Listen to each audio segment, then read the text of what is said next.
早起云南会去立法院进行业务报告。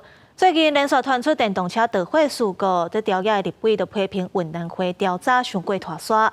云南会表示，针对自动驾驶电动车有提出安全审检，也建议交通部改善交通管制。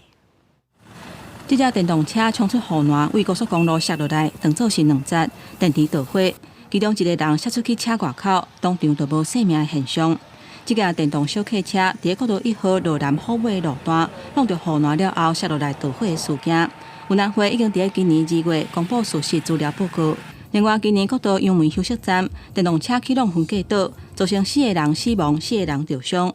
这是云南会启动调查的第2件电动车的事故。按照今年7月会公布事实的资料，我认为说云南会慢了，电动车辆啊，只要具先进的 ADAS 的车辆也纳入你们一个调查的范围啊。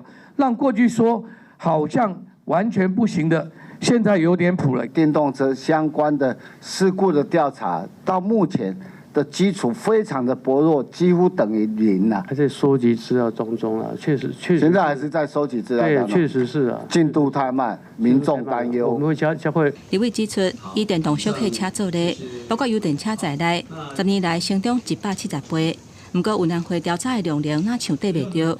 另外，针对水路的事故，改善建议的结案率虽然从去年7成多增加到今年的8成2，不过要是各类的事故内底，改善建议结案率上低。之前发生有很多案子都是涉及这个饮水作为的修订，这一部分呢，航港局已经在努力的在做，那我们也积极在跟他们沟通。云南会解说，成立以来水路的案件，因为渔船啊事故超过案算的。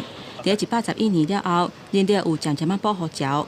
未来嘛会透过引进调查资讯管理系统，全面提升调查的效率。